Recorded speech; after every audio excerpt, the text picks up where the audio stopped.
tidak memihak kubu satu dan kubu yang lain.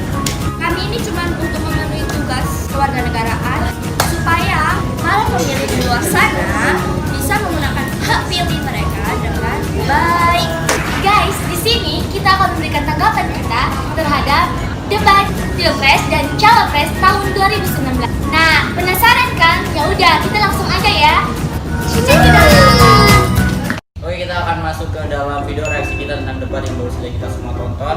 Yang pertama kita akan mereaksikan tentang visi misi kedua paslon.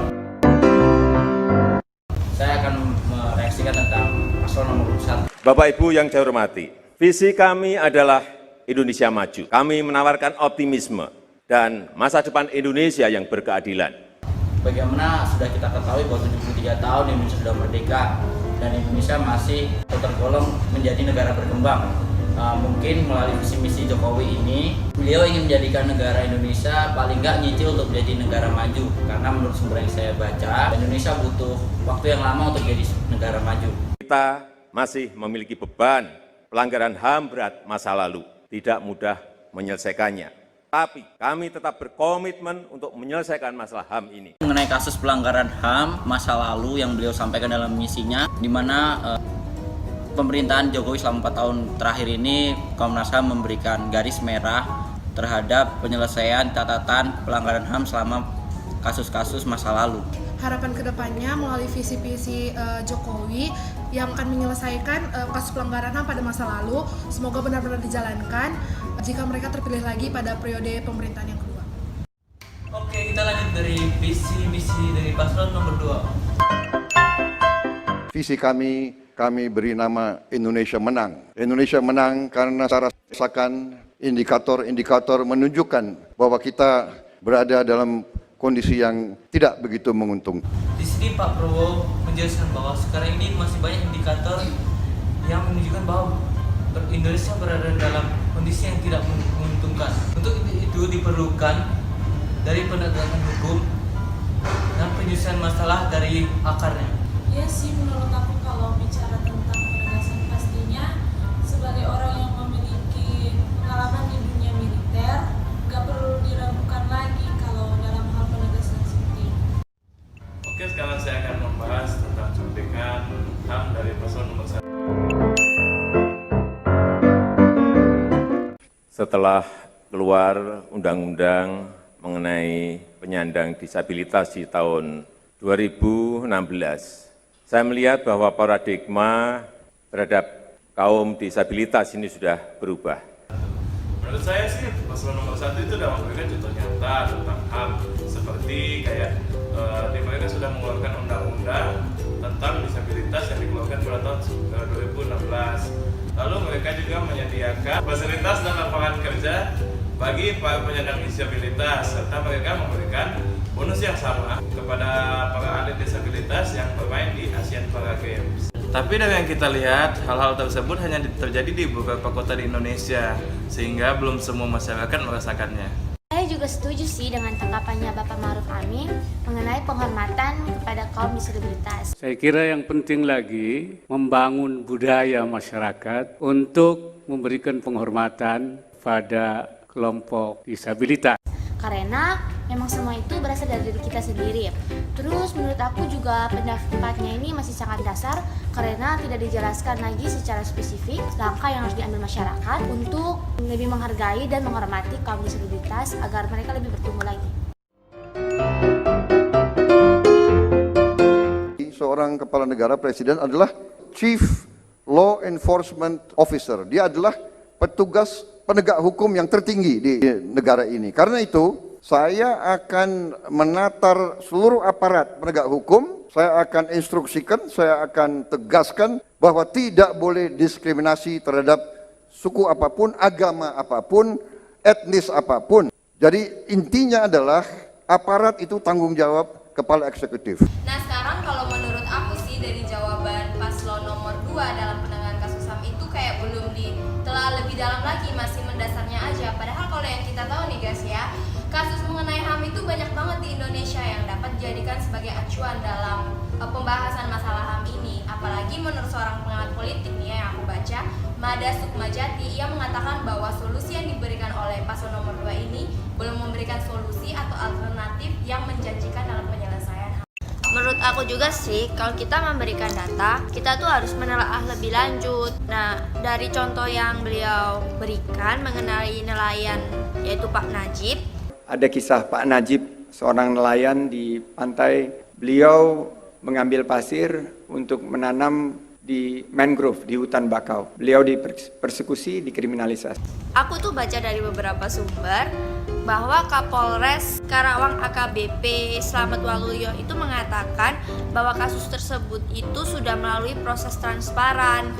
Bapak Waluyo sendiri membantah bahwa itu bukan kasus persekusi. Namun tim advokasi BBM Prabowo Sandi tetap bersikukuh bahwa kasus tersebut adalah kasus persekusi, sehingga dari kasus tersebut jika ada kasus kita perlu menelaah dan memperhatikan lagi. Aku juga setuju dengan pernyataan dari Bapak Sandiaga Uno mengenai HAM yang harus ditelaah lebih dalam lagi. Banyak persekusi dan kriminalisasi ini tidak terpantau dan hanya kita lihat yang besar-besar saja yang naik, sementara kasus-kasus yang berdampak kepada masyarakat orang-orang kecil, wong cilik, tidak ditangani dengan baik. Karena kasus pelanggaran HAM itu biasanya identik dengan rakyat kecil yang kurang diperhatikan gitu loh. Terus menurut Komnas HAM, kasus pelanggaran HAM itu meningkat setiap tahunnya. Dan pada tahun 2016, kasusnya itu sudah mencapai 100 kasus. Bayangin aja guys. Baik, saya akan melanjutkan dari paslon nomor 1 mengenai korupsi. Apa strategi Anda untuk mengatasi politik berbiaya tinggi ini? Prinsipnya rekrutmen itu harus berbasis kepada kompetensi, bukan finansial dan bukan nepotisme. Dan untuk jabatan-jabatan politik perlu sebuah penyederhanaan sistem di dalam sistem kepartean kita. Menurut saya setuju dengan jawaban dari Bapak Jokowi, yaitu Bapak Jokowi mempunyai strategi untuk meminimalisir terjadinya korupsi, yaitu dengan memperbaiki sistem dan menyederhanakan sistem. Dengan semakin berkembangnya teknologi sehingga kita harus memanfaatkannya itu. Bapak Jokowi memberikan contoh yaitu OSS (Online Single Submission), yaitu untuk memberikan izin usaha. Jadi sekarang pengusaha tidak perlu lama-lama lagi untuk menunggu izin, tinggal langsung melalui sistem ini bisa langsung melakukan usahanya. Sistem tersebut pelaksanaannya sudah diatur oleh PP nomor 24 tahun 2018. Jadi di sini saya melihat bahwa pada saat pembahasan tentang korupsi oleh paslon nomor 2, hal yang paling menarik perhatian adalah Bapak Prabowo mengatakan bahwa korupsi itu terjadi karena kurangnya gaji yang diberikan terhadap pejabat-pejabat negara. Bagaimana langkah-langkah Anda untuk mewujudkan birokrasi yang bebas dari korupsi? Akar masalahnya adalah penghasilan para pegawai negeri, para birokrat itu kurang. Dengan demikian saya akan perbaiki gaji-gaji semua pejabat birokrat dan semua pegawai negeri dengan kita tingkatkan gajinya dengan signifikan. Di sini kalau kita lihat contohnya birokrasi yaitu hakim. Menurut peraturan pemerintah nomor 94 tahun 2016, gaji hakim itu sekitar 4,2 juta sampai 31 juta. Terus kalau tunjangannya itu 8,5 juta sampai 42,6 juta. Nah, menurut kalian itu cukup besar atau gimana teman-teman? Cukup besar. Ya, kan? Buat beli bakso malam. Benar-benar. Tapi menurut satu pengamat politik lagi yaitu Fadli Zon, dia mengatakan bahwa kalau memang gaji-gaji para birokrasi harus dinaikkan, berarti Prabowo harus lebih memberikan pengawasan yang lebih ketat dan juga KPK harus lebih diperkuat lagi, dan saya sangat setuju dengan pernyataan itu. Nah, itu dia guys, reaksi-reaksi dari kami semua ini mengenai debat Pilpres pertama pada tahun 2019 ini. Dan kami ingatkan lagi, di sini kami netral, tidak memihak siapapun, tidak memihak paslon manapun, atau kami tidak melakukan kampanye. Nah, jadi di sini itu kita cuma membantu teman-teman dengan memberikan pendapat kami tentang debat Pilpres ini, dan diharapkan teman-teman dapat menentukan pilihan yang terbaik dalam Pilpres 2019 nanti. Benar kan?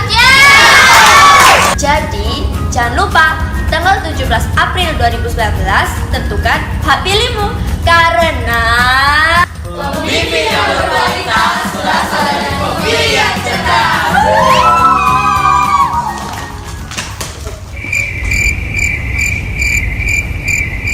teman-teman di like ya. Kalau ada kritik dan saran bisa komen di bawah ini. Udah, aku mau tidur ya. Dadah.